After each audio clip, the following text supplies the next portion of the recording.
Hello, my name is Cap Daniels.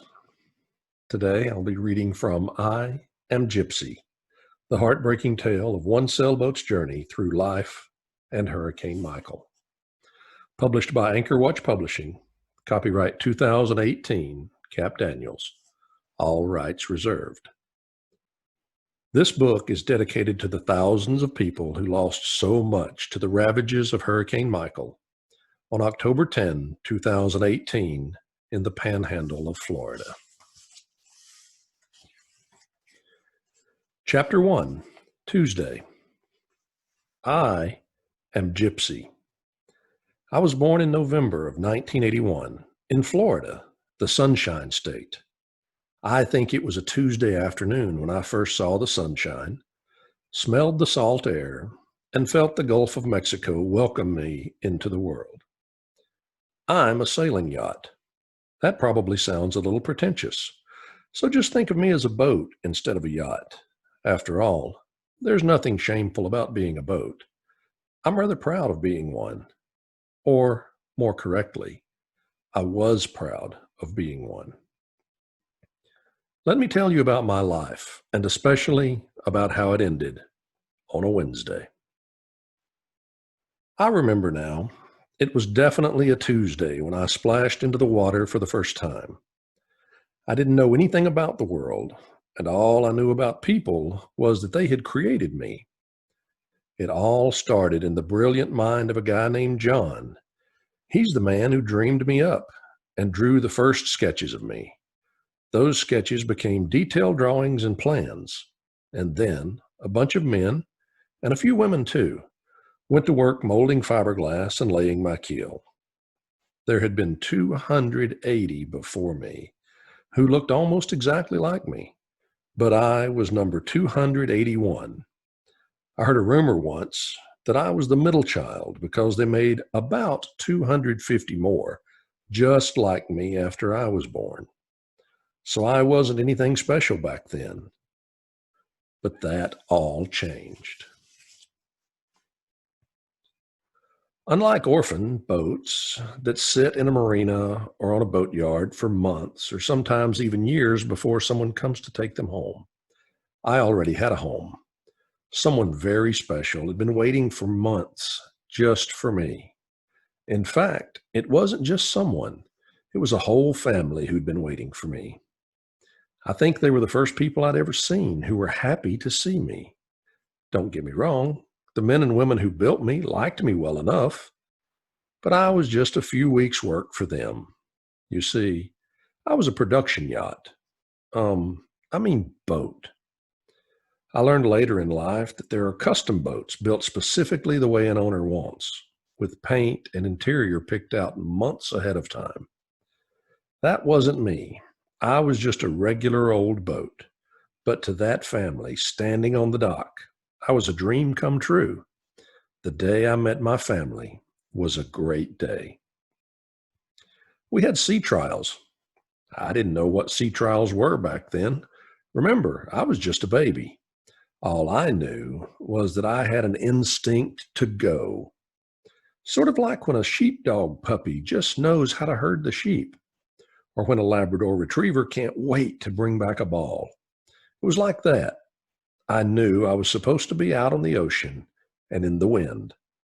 I knew I was supposed to go, and that family couldn't wait to go with me.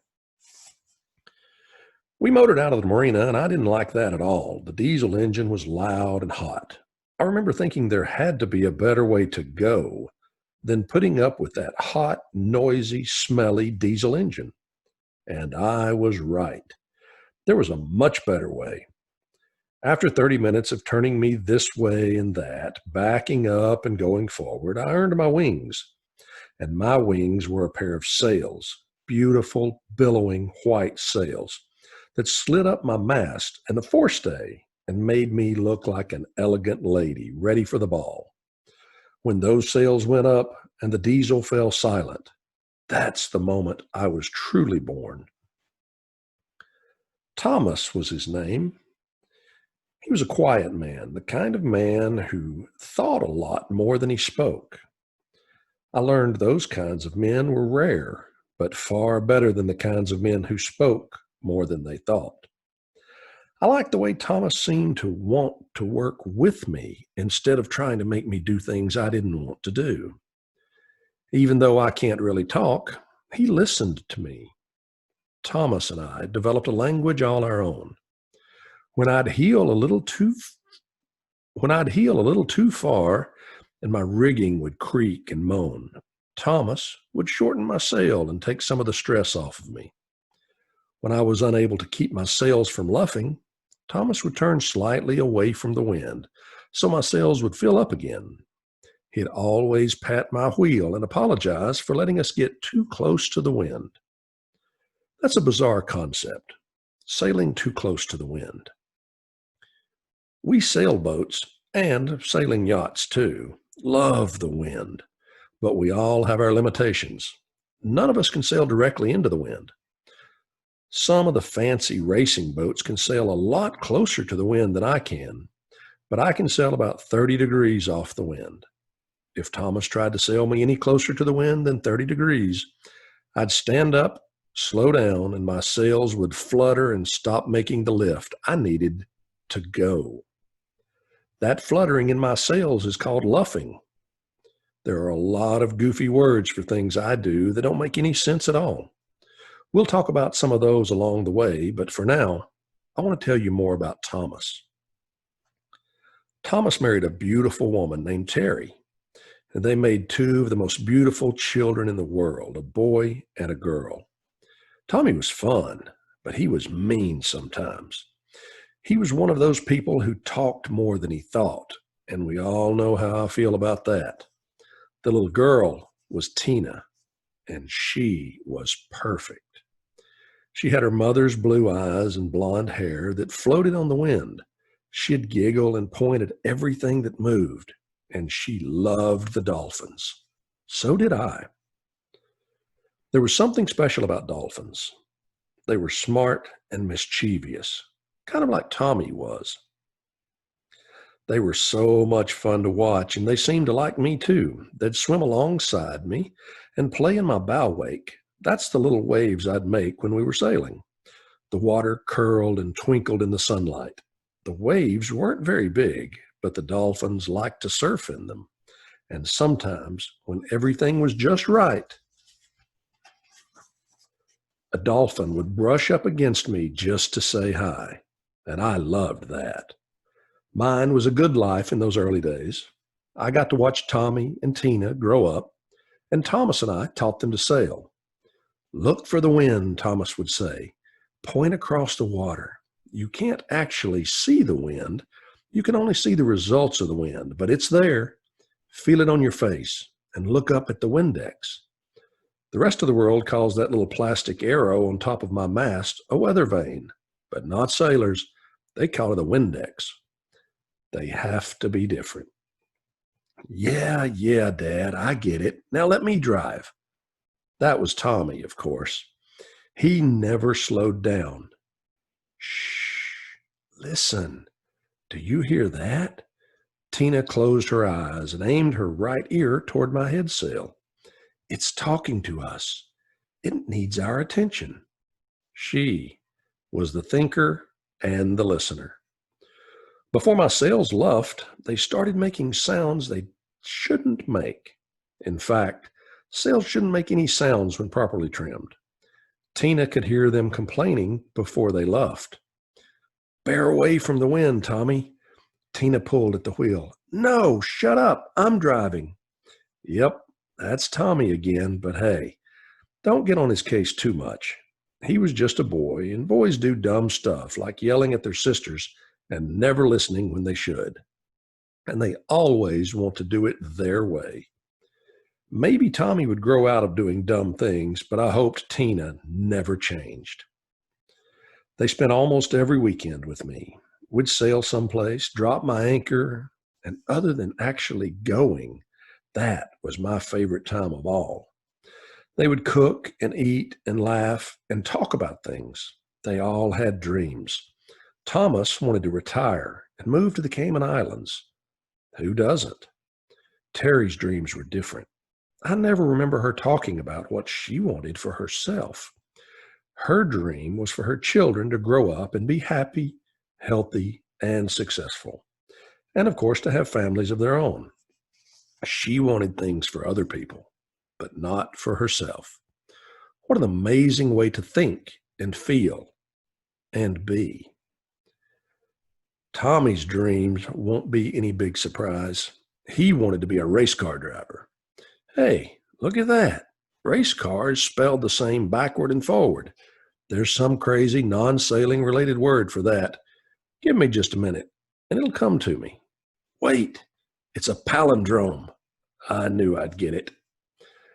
Tina dreamed of being a princess when she grew up. I wish I could have told her that she was already a princess and to never grow out of that. But I couldn't, and sadly, she did. Tommy would climb every part of me he could reach, while Tina and Thomas counted stars and made up stories about each one of them. Terry cleaned my galley and quietly sang songs that I loved. She cared so much for my interior. She kept me clean and always seemed happy and content, seeing her family enjoying themselves and each other. Meanwhile, I lay quietly at anchor, letting the waves lap against my hull, while I gently rolled with the subtle movements of the ocean. Tina always fell asleep first. She would curl up into a tiny ball, taking up no more space than a pillow, and sleep silently for hours on end. I cradled and protected her as she slept. She was my favorite. Tommy would bounce around until he was exhausted, and then he'd collapse wherever his body ran out of energy. He even slept fitfully, tossing and turning and talking in gibberish that no one could understand. I loved him too, because like me, he wanted to go. Thomas and Terry always double-checked my anchor and made sure my anchor light, high atop my mast, was lit before crawling into their cabin in my bow. They always whispered, "I love you," before falling asleep. I knew they were talking to each other, but sometimes I let myself believe they were talking to me. Sometimes they made love, quietly and softly. They kissed and caressed each other, sharing themselves tenderly, always careful to make sure the children were sound asleep. In these times, I closed my eyes. Those moments were uniquely theirs, and I silently protected them while they loved each other. Thomas was always awake first. He'd brew coffee and walk on my deck, making sure everything was exactly as it should be. He took such loving care of me. The love Terry showed me in my interior was equaled by the diligence Thomas demonstrated in caring for my hull and rigging. He was meticulous and careful, never forceful. I think he knew how I had worked to keep his family safe and comfortable, so he returned that favor with unrelenting care. If I was dirty, he washed me. If part of me was worn or frayed, he quickly replaced that part. Sometimes, when no one else was around, he'd stand and look at me, slowly nodding and offering a satisfied smile. I so wish I could have spoken with him. I would have thanked him 1,000 times, just like he thanked me for always bringing them home safely. I had a good family, and I was a good boat.